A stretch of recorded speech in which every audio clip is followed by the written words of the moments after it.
오늘은 사도행전 18장의 말씀을 가지고 믿음의 용기라는 제목으로 함께 말씀을 나누기 원합니다.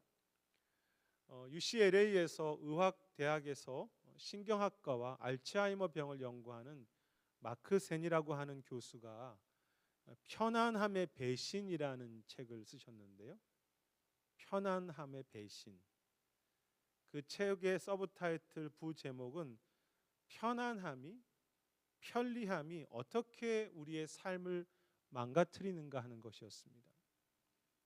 그가 이제 많은 사람들을 이제 임상으로 대화하면서 책에서 강조하는 것은 우리는 신체적으로나 정신적으로 편안함을 추구하지만 그 편안함이 우리의 성장을 막을 뿐 아니라 사실 그것이 더 큰 무력감과 불만족을 준다는 것이죠.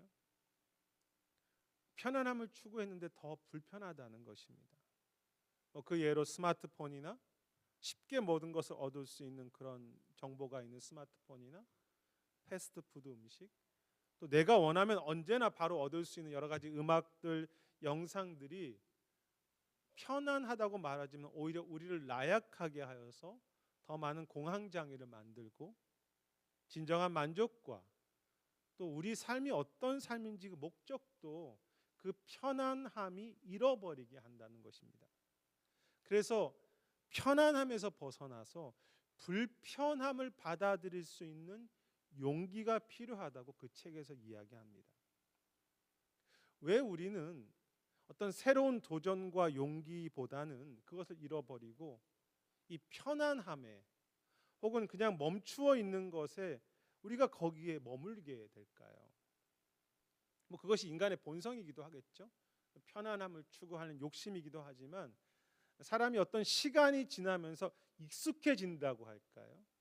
열정보다는 습관적인 삶이 되기 쉽고 또 실제로 나이가 들고 몸이 약해질 때 좀 멈추고 싶죠. 약해지니까. 또한 어떤 문제와 실패가 반복될 때, 내 인생에 어떤 상처가 계속 반복될 때 우리는 삶의 용기를 잃어버리게 되죠. 새로운 도전을 포기하는 것입니다. 그리고 그것이 오늘 18장의 바울의 상황이기도 했습니다. 오늘 우리가 살피는 사도행전 18장은 이제 바울이 다시 전도팀과 합류해서 아덴에서는 혼자 사역을 했었거든요. 고린도라고 하는 곳에서 사역했던 내용을 주로 다루고 있습니다. 바울이 3번의 전도 여행을 했나 4번의 전도 여행을 했냐 학자들마다 의견이 다르지만 3번의 전도 여행을 했다고만 그렇게 생각해 볼 때 그 전도 여행은 AD 46년에서 57년 약 11년 정도였습니다. 그런데 오늘 이 고린도에서 사역은요 50년에서 52년이었기 때문에 그 3번의 전도 여행만을 보고 본다면 그 정확하게 거의 중간 지점에 있었다고 말할 수 있겠죠. 사역을 열심히 하는데 이제 중간 지점에 와 있습니다.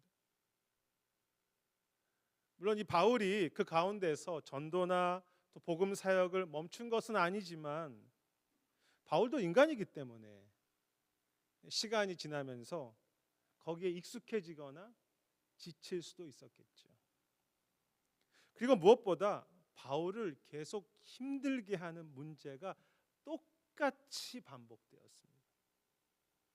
오늘 우리가 읽으셨지만 이 고린도에 사역할 때 6절에 보면 유대인들이 또다시 바울을 대적하고 비방했다고 했습니다. 계속 됐던 일이죠. 또 비방하고 또 대적합니다. 그리고 우리가 읽지 않았던 12절 본문에 보면 유대인들이 대적하여서 법정으로 바울을 데리고 가는 장면이 등장합니다. 너무 똑같은 일이 반복되지 않습니까? 똑같은 어려움들. 바울의 삶을 보면 열매도 있었고 변화도 있었습니다. 하지만 또 반복되는 그 어려움, 그 아픔 앞에 그의 마음과 몸이 지칠 수 있었고 또 두려울 수 있었겠죠. 더구나 이제 역사를 보면요, 이 고린도라고 하는 지역은 당시에 매우 타락했던 그리고 매우 교만했던 도시로 유명했습니다. 이 고린도가 가진 게 많았거든요. 그래서 여러 가지 성적으로도 타락했고 교만했기 때문에 복음을 잘 받아들이지 않았습니다. 복음에 대한 강력한 저항이 있는 도시였다고 할까요? 이러한 모든 상황 속에서 어떻게 보면 참 초라한 바울이겠죠. 그래서 이제 바울이 고린도전서 2장에서 고린도 교회 사역할 때를 기억하면서 이렇게 이야기합니다. 내가 너희 중에 있을 때 약하고 두려워하고 떨었다는 표현을 고린도전서 2장에서 합니다. 약하고 두렵고 떨었다. 물론 이것이 어떤 영적인 의미에서 겸손을 의미하기도 하지만 실제로 바울은 약해졌고 지쳤고 그래서 두려웠던 것입니다. 최근에 한 목사님과 교제하면서 자신에게 목회하면서 잘 하다가도 똑같은 문제가 다시 반복하면 너무나 움츠러진다. 모든 것을 이렇게 무너지는 것 같아서 그만하고 싶은 그런 힘든 마음이 있다는 고백을 하는 것을 들었는데요. 우리 개인의 삶 속에 다 모양은 달라도 다 마찬가지죠. 지칠 수 있고 무너질 수 있고 또 두려워할 수 있는 삶입니다. 그런데 이때 주님께서 환상 가운데 바울에게 나타나셔서 말씀하시는 내용이 사실 이제 오늘 본문 18장의 가장 중요한 내용이죠. 저희가 살필 내용인데요. 9절에 보면 이렇게 말씀하십니다. 두려워하지 말라. 내가 너와 함께 있을 것이고 누구도 너를 해치지 못할 것이라고 그렇게 중요한 아주 참 핵심적인 말씀을 하십니다. 사도행전에서요. 주님께서 바울에게 환상이나 말씀하신 장면이 몇 번 있지만 바울이 주님을 만난 이후로 그 주님의 음성이 이렇게 성경에 직접적으로 기록된 것은 이곳이 처음입니다. 그러니까 그만큼 이 말씀이 의미 있고 중요하다는 뜻이겠죠. 두려워하지 말라. 내가 너와 함께 할 것이다. 너를 해칠 자가 없을 것이다. 사실 어쩌면 이것이 지속적인 하나님의 메시지이기도 한데요. 학자들은 이 주님의 음성이 바울에게 너무 필요할 만큼 그는 지쳐 있었고 그래서 이 말씀은 바울에게는 큰 격려와 새 힘이 되었을 것이라고 그렇게 해석합니다. 바울은 천하무적과 같은 그런 용사가 아니었습니다. 그도 쉽게 약해질 수 있었고 실제로 몸에 병도 있지요. 또 지칠 수 있는 또 아플 수 있는 평범한 그런 사람이었죠. 그런데 이 두려워하지 말라는 그 말씀 가운데 우리가 놓치지 않아야 할 것이 있는데요. 그 두려워하지 말라는 말씀과 함께 주신 또 다른 내용이 있다는 것입니다. 그것이 무엇입니까? 오늘 9절과 10절 살피면 주님은 두려워하지 말라고 말씀하시면서 너는 침묵하지 말고 말하라고 이야기하십니다. 침묵하지 말아라. 또 내가 너와 함께하면 너를 해칠 자가 없을 것이라고 말씀하시면서 그렇게 하시는 이유는 이 성중에 이 고린도에 내 백성이 많기 때문이라고 그렇게 말씀하시죠. 너가 구원해야 할 사람들이 여기 너무나 많어. 왜 주님께서 바울에게 용기를 주십니까? 바울이 감당해야 할 우리가 그걸 사명이라고 하죠. 그의 부르심과 사명이 있었기 때문에 바울에게 용기를 주시는 것입니다. 여러분 구약에 보면 제사장이 있고 왕이 있고 선지자가 다 하나님의 기름 부으신 자들인데 왜 하나님께서 기름 부으시고 왜 그들에게 두려워하지 말라고 왜 일어서라고 그렇게 말씀하십니까? 왕이 혼자서 행복하고 왕이 혼자 그의 삶을 잘 살려고 그렇게 용기를 주신 것이 아니라 그 왕이 그 제사장이 그 선지자가 섬겨야 할 일이 있는 것이죠. 그들이 축복해야 할 그 대상이 있고요. 왕으로서 섬겨야 할 나라가 있습니다. 그 사명이 있기 때문이죠. 성경은 우리를 왕이요 제사장이요 선지자라고 왕 같은 제사장이라고 말씀하시지 않습니까? 오늘 저와 여러분에게 다 다르겠죠. 사명의 모습은 형제를 사랑해야 할 사명, 기도의 사명, 내가 한마디라도 사람들을 좀 축복해 줘야 될 사명, 또 내가 가정에서든 교회에서든 내가 한 영혼을 또 어떤 그 사명을 섬겨야 될 그 일들, 또 우리가 지금 계속 하려고 하는 복음을 전하는 사명, 또 주님을 예배해야 할 그 사명, 우리가 한 영혼을 품고 아파해야 될 사명, 우리가 잘 되는 것이 아니라 다음 세대를 잘 세워야 될 그런 사명이 있기 때문에 우리는 왕이며 제사장이지. 특이한 것은요, 하나님께서 이렇게 처음으로 두려워하지 말라는 말씀이 성경에 기록된 게 오늘 18장인데 사도행전 뒷부분에 23장과 27장에서도 하나님이 바울에게 두려워하지 말라는 말씀이 또 등장합니다. 거기에도 똑같이. 그런데 그때마다 바울에게 항상 사명도 같이 말씀하세요. 두려워하지 말라만 말씀하신 것이 아니라 너가 이제 앞으로 누구 앞에 서서 복음을 전하게 될 거야. 두려워하지 말라. 너에게 이런 사명이 있어라고 그렇게 말씀하십니다. 항상 그렇게 같이 말씀하십니다. 그래서일까요? 이제 이 10절이 지나면서 약속을 붙들고 11절에서 바울이 1년 반 동안 고린도에서 말씀을 가르쳤다고 이렇게 표현하고 있는데요. 뭐 당연한 표현이죠. 사도고 또 전도하니까 말씀을 전했다는 평범한 표현 같지만 한 성경학자는 이렇게 바울이 하나님의 말씀을 전했다는 표현이 13장 이후에는 등장하지 않거든요. 14장, 15장이 다 어려웠잖아요. 그래서 해석하면서 이렇게 하나님의 말씀을 전했다는 표현이 당시 등장하는 것은 지친 바울이 새 힘을 얻고 다시 용기를 내어서 새롭게 사역한 모습이라고 그렇게 해석하기도 합니다. 여러분, 진정한 믿음의 용기가 무엇입니까? 두려움과 약함이 없이 나는 그냥 잘해라고 하는 그런 모습 아니고요. 약하지만 나는 지칠 수 있지만 그 주님을 의지하면서 왕 같은 제사장으로서 내가 걸어가야 할 길이 있잖아요. 저 천국을 향해 살아가야 될 삶인 그 순례의 길을 향해서, 그 사명을 향해서 불편하지만 왕 같은 제사장으로 한 걸음 걸어가는 것이 진정한 성경에서 말하는 용기이지요. 사명이 있기 때문에 용기를 내는 것. 우리가 순례자라고 하는 그 길이 있기 때문에 여기에 편안함으로 멈추지 않는 것.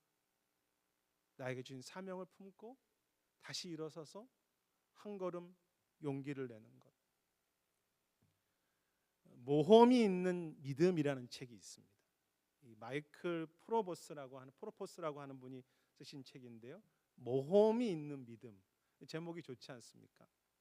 근데 여기 책에서 믿음이란 하나님이 계시다는 것을 내가 지적으로 동의하는 수준이 아니라 그 사실을 믿고 나의 삶 하루를 하나님께 맡기는 모험이고 용기라고 했습니다. 그래서 믿음은 단지 내가 믿는다가 아니라 용기가 항상 필요하다는 거죠. 내 인생을 주님께 맡겨야 하니까. 주님께 맡기고 내가 일어서야 하니까. 그래서 믿음이 용기라는 것입니다. 근데 만약 그렇게 주님을 의지하는 용기가 없다면, 우리에게 편안함만을 추구한다면 그 믿음이 힘을 잃어버리는 것이죠. 용기를 사라지는 그런 믿음, 용기가 사라지는. 그런데 그가 이 책에서 모험이 있는 믿음을 이야기하면서 강조한 것은요, 우리에게 용기가 정말 필요한 이유는, 믿음의 용기가 필요한 이유는 내 자신의 행복과 나의 목적을 위해서가 아니라, 내가 좀 더 잘 살기 위해서 용기가 필요한 것이 아니라 내가 감당해야 할 선교적 사명이 있고 내가 오늘 이 땅을 살아가는 순례의 길이 있기 때문에 정말 용기가 필요하다고 했습니다. 다르게 말하면 그 사명을 잃어버린다면 용기도 진정한 의미에서 의미가 없다는 거죠.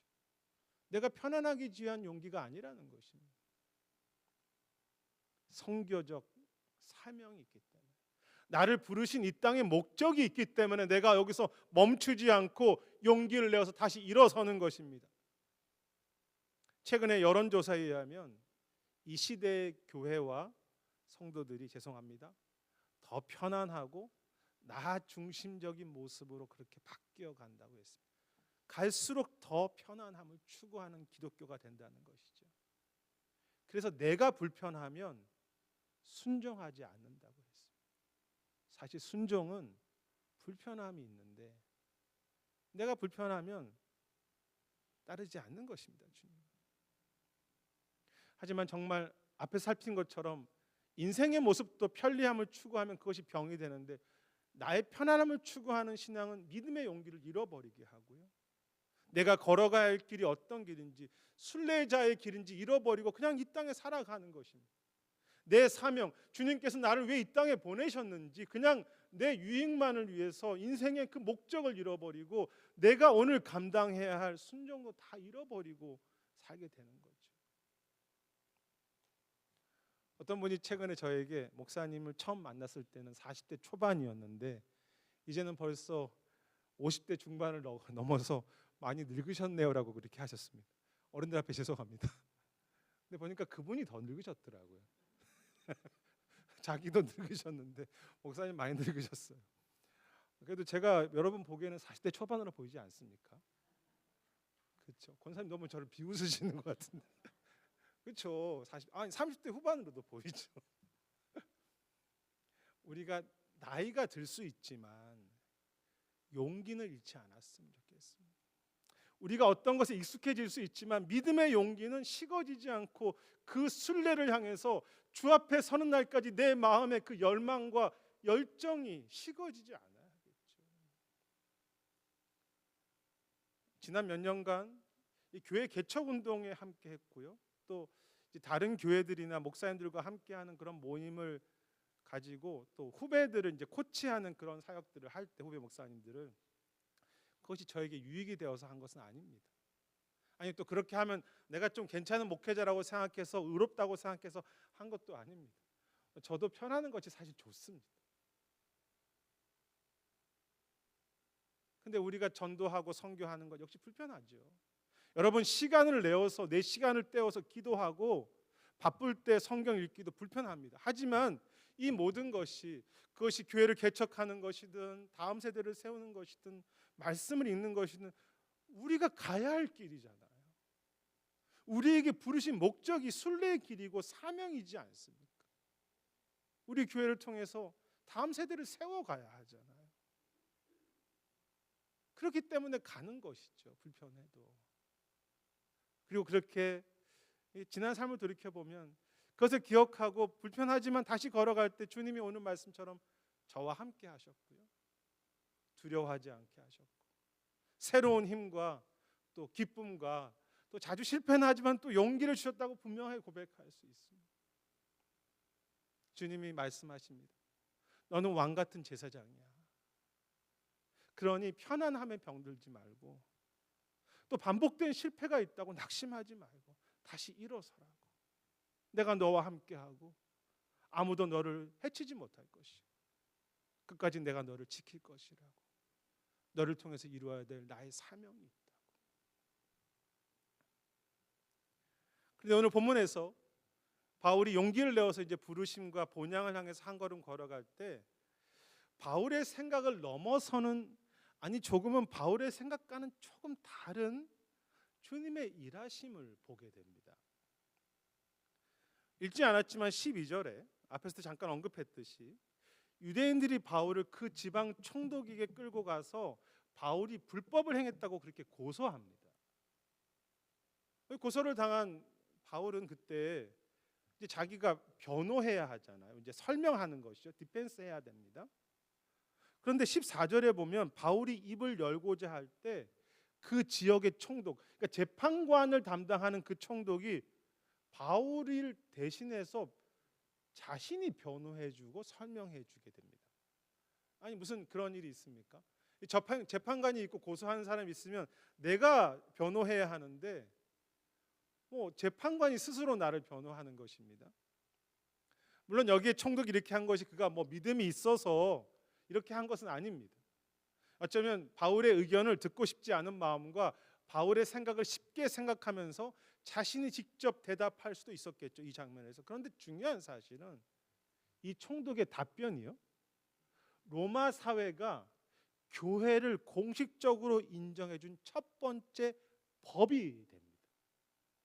물론 공식적으로 인정한 것은 아니지만 기독교를 믿어도 괜찮아, 우리 로마 사회는 교회와 유대인의 상황을 간섭하지 않을 것이라고 공식적으로 법으로 만들어 그런 장면이죠. 로마 사회는 법을 중시하니까요. 그래서 이 총독의 답변이 법이 되는 것입니다. 바울이 고린도 지역에서 1년 반을 길게 사역하는데요.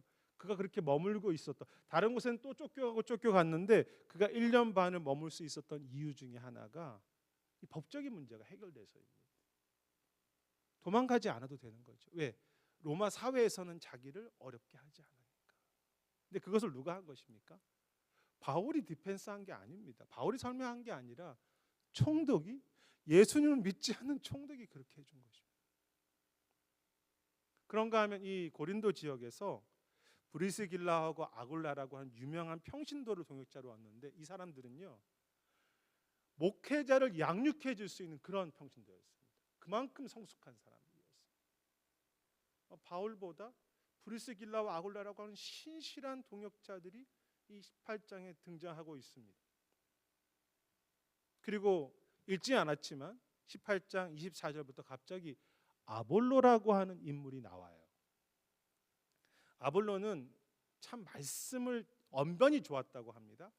말씀을 잘 전하는 사람이었습니다. 오늘 말로 하면 바울보다 설교를 더 잘하는 아볼로였습니다. 물론 이때 아볼로가 완전하지 못해서 바울의 일행 중에 브루스길라 아굴라가 가서 그 아볼로를 다시 교육시켜주고 바울이 아볼로를 추천하긴 하지만 마지막 28절에 가보면 28장 아볼로가 담대하게 유대인들의 말을 이겼다는 표현이 나옵니다. 담대하게 설교 잘하는 바울이 아니라 담대하게 말씀을 잘 전하는 아볼로가 나오는 것입니다. 여러분, 이러한 이 18장의 모습들의 공통점이 무엇입니까? 바울이 중심이 되지 않았다는 것이죠. 바울이 믿음의 용기를 내어서 한 걸음 걸어갈 때 바울이 생각했던 것과는 조금 다른 은혜. 바울이 물론 바울이 여기서 배제된 것은 아니지만, 바울이 그것 때문에 불편하지 않았지만, 바울이 중심이 되지 않는 가운데 그러한 열매를 하나님께서 이루셨다는 것이죠. 하나님께서 이루시는 것을 경험합니다. 그래서 여러분, 바울이요 고린도전서 3장에서 귀한 고백을 하는데 이런 고백입니다. 나는 심었고 아볼로는 물을 주었으되 오직 자라게 하시는 분은 하나님이시다. 여기서 나오는 장면입니다. 내가 심었고 아볼로는 열심히 설교 잘해서 가르쳤지만 우리가 한 것이 아닙니다. 하나님이 하셨습니다. 내가 다 컨트롤하고 내가 중심이 되고 내가 다 그 열매를 먹는 그런 사역이 아니라, 그런 은혜가 아니라, 나는 조금 실패하는 것 같은데, 나는 중심에서 빠지는 것 같은데 주님께서, 그 왕께서 이루어 가시는 그런 은혜이죠. 여러분, 믿음의 용기로 다시 한번 걸어갈 때 주시는 그 은혜가 무엇입니까? 좀 화면이 복잡한 것 같은데, 내가 모든 것을 다 해결하고 내가 다 열매를 얻는 것이 아니라 그 열매를 이루시는 주님을 경험해 가는 거죠.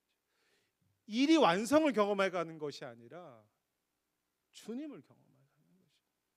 좀 더 정확하게 말하면 믿음의 용기를 걸을 때 얻는 그 핵심은 내가 사역의 좋은 열매나 내가 원하는 모습이 이루어지는 것이 아니라 하나님을 더 아는 것이고 하나님을 더 사랑하는 것이고 주와 더 동행하는 것, 그것이 진짜 믿음의 용기를 주신 사람에게 은혜이죠. 그래서 내 삶이 이제는 두렵지만 하나님께 맡기고 가는 그런 믿음의 삶으로, 주님께 맡기는 그런 인생으로 점점 변해가는 것이 정말로 한 걸음 걸어갈 때 주시는 은혜이죠. 우리는 믿음의 용기를 향해 걸어갈 때, 순례길을 걸어가면 물론 여기에 그렇게 생각하시는 분은 없겠지만 실패도 없고 내가 원하는 대로 다 복도 주시고 내가 원하는 대로 우리 가정과 자식도 우리 교회도 좋은 모습만 있을 것이라고 생각합니다. 그러나 성경은 그렇게 말한 적이 없습니다. 내 생각일 뿐, 내 욕심일 뿐이죠. 주님의 생각은 우리의 생각과 다르실 때가 많습니다. 믿음의 용기를 내지만 실패하기도 하시고요, 아프게도 하십니다. 여전히 믿음으로 걸어가지만 불편한 광야일 수 있겠죠. 여러분, 우리의 평생은 불편한 광야가 아닙니다. 한 발자국 내딛었다고 해서 곧 해결되는 그런 기독교는 아닙니다. 하지만 분명한 것은 여전히 광야이지만 오늘 말씀처럼 내가 너와 함께 걷겠다고. 주님이 누구신지 주님이 목자셨지. 주님이 나의 아버지시지 더 알게 하시고요. 그리고 내 인생의 목적이 이제는 그것 얻는 게 아니라, 내 인생의 어떤 행복을 얻는 게 아니라 주님을 더 사랑하며 주님을 더 의지하는 그런 삶으로, 주님만을 내가 가장 보석처럼 생각하는 삶으로, 주님 제가 다 버려도요 주님이 저에게 보석이십니다 라고 하는 그런 삶으로 나를 바꾸어 가시는 거죠. 인생의 고난을 통해서. 여러분, 왜 우리가 하나님 나라 천국이라고 말합니까? 내가 원한 이것도 있어서, 이것도 돼서, 이런 모습이 있어서 우리 교회가 천국이라고 말하는 것입니까? 그렇지 않습니다. 왕이 계시기 때문에 천국이죠. 왕이 계시기 때문에 하나님의 나라고 주님의 천국입니다. 주님이 나와 함께 하시기 때문에. 우리 지금 수요 모임에서 함께 읽고 있는 선택 훈련의 저자이신데요, 존 오트버그 목사님이 쓴 If you want to work on water, you've got to get out of the boat라는 책이 있습니다. 영어 제목이 상당히 길어서 유창한 발음으로 제가 읽었는데, 그러니까 굳이 영어로 읽은 것은 한국말로 번역이 없어서요. 아직 번역이 안 됐습니다. 굳이 번역한다면, 당신이 물 위를 걸기 원한다면 안전하다고 생각하는 보트에서 내려와야 된다고 하는 그 주제이죠. 이 책을 제가 언급한 적이 있습니다. 이 베드로가 주님을 오실 때 안전하다고 생각하는 배에서 내려서 물 위로 걸어갔던 그 장면의 말씀인데요, 저자는 책에서 우리에게 나에게 보트는 무엇일까? 하나님 외에 내가 안전하다고 생각하는 모든 것이 다 보트라고 했습니다. 내 지식, 내 경험, 내 건강, 내가 붙잡고 있는 어떤 물질들. 그런데 거기에 멈춰 있다면 결코 물 위를 걷지 못할 것이다. 그러니까 믿음의 어떤 도약을 하지 못할 뿐만 아니라 사실 그 보트 역시도 안전하지 않다고 했습니다. 내가 보트 붙잡고 살면 내가 안전할까? 그렇지 않다는 거죠. 내 삶이 더, 아까 전에 불편함의 그 편안함의 역습에서 나온 것처럼 오히려 내 삶이 더 망가진다는 것입니다. 근데 저자가 책에서 보트에서 내린 베드로가 경험한 은혜는 물 위를 걷는 기적이 아니라 사실 실패라고 했습니다. 사실 베드로가 주님을 향해서 보트에 내려서 걷지만 바람이 불잖아요. 파도가 오잖아요. 금방 물에 빠집니다. 그래서 어쩌면 베드로는 또 실패하는 거죠. 물 위를 걷는 것이 아니라 한 걸음 걸었는데 또 실패하지 않습니까? 물 위를 걸었지만 실패가 있고 베드로의 생각대로 되지 않았습니다. 얼마나 창피했겠습니까? 물 위를 걸었는데 또 물에 빠지고. 그런데 중요한 것은 주님께서 그 실패한 베드로를 붙잡아 주셨다는 거죠. 곧 붙잡아 주시고 어떻게 하십니까? 주님께서 베드로와 함께 물 위를 걸으십니다. 혼자 걷는 것이 아닙니다. 주님이 함께 물 위로 걸어서 보트까지 올라가게 하시죠. 여러분, 그것이 베드로가 얻은 것이죠. 베드로가 얻은 것은 기적이 아니고요, 베드로가 얻은 것은 자기가 물 위를 걸을 수 있다는 놀라운 게 아니라 자신은 실패하지만 주님을 더 알고, 주님이 나를 붙잡아 주시는구나. 내가 이렇게 물 위로 빠지는 가운데도 주님이 나를 흔들리지 않고 이 부족하고 어리석은 나를 책임지시는구나는 것을 그걸 경험해 가면서 주님을 알게 된 거죠. 주님을 더 사랑하게 된 거예요. 내 인생의 중요한 것은 물 위를 걷는 게 아니라 주님을 경험하는 것이죠. 저의 지난 삶 속에서도 믿음으로 걸어갔지만 실패구나라고 생각할 때가 너무나 많습니다. 목회하면서도 그렇고 가정에서도 그렇고 실패했습니다. 근데 돌이켜보면요, 그 모든 시간, 그 모든 실패 속에서 주님이 더 주님을 알게 하시고 내가 조금이라도 더 주님께 맡기고 자유한 삶, 그래서 내가 할 수 없어요 주님, 겸손한 삶, 그리고 이 땅에 머물지 아니하고 이 땅의 편안함에 길들이지 아니하고 저 본향을 향해서 좀 더 소망하는 삶을 갖게 하신 것만은, 그런 은혜를 주신 것만은 분명합니다. 더 주님을 알게 하시는 은혜, 그것이 주님께서 우리에게 주시기 원하는 그런 은혜이죠. 12월 한 해를 마지막을 보내면서 참 우리가 결단해야 될 것, 다시 돌이켜 봐야 될 것. 바울이 고린도 교회를 생각하면서 고린도전서를 쓸 때 참 찬양과 같은 고백을 많이 합니다. 근데 고린도서 1장에서 이렇게 찬양합니다. 주께서 너희를 불러서 우리 주 예수의 그리스도의 날에 책망할 것이 없는 자로 끝까지 경고하게 하시리라. 끝까지 너희를 경고하게 하실 것이다. 너희를 불러 그의 아들 예수 그리스도 우리 주와 더불어 교제하게 하시는, 그 주님과 더 가깝게 하시는 그 하나님은 참 미쁘시도다. 주님께서 너희를 끝까지 경고하게 하실 것이다. 하나님께서 너희를 붙잡아서 주님과 더 교제하게 하실, 주님을 알게 하실 것이다. 그리고 고린도전서 15장에서 이렇게 도전합니다. 그러므로 내 사랑하는 형제들아, 견실하며 흔들리지 말고 항상 주의 일에 힘쓰는 자가 되라. 흔들리지 말아라. 어떤 상황이 있더라도 너희 수고가 주 안에서 헛되지 않은 줄을 알미라. 너희의 기도와 너희의 수고와 그 모험과 도전이 결코 헛되지 않을 것이다. 포기하지 말고 일어서라. 너는 실패하는 것 같아도 내가 너와 함께 할 것이며 너로 주와 교제하게 할 것이고 끝까지 헛되지 않도록 너희를 이끌 것이다. 그것이 우리의 약속이고 우리의 소망이지요. 마지막 날까지 경고하게 하시는 그 주님, 우리의 어떤 기도와 오늘의 수고와 그 믿음의 도전도 헛되지 않게 하신 주님과 함께 걸어가시며 주님께 좀 더 맡기시면서, 좀 불편하지만 내 인생의 불편함을 찾아오지만 그 믿음의 용기로서 그렇게 걸어가시는 그런 사명과 본향을 향해서 걸어가시는 참 그런 교회와 그런 개인 성도들, 이 시대 진정한 왕 같은 제사장으로 그 용기로 살아가시는 그런 우리 모두가 되시기를 주의 이름으로 축원하겠습니다.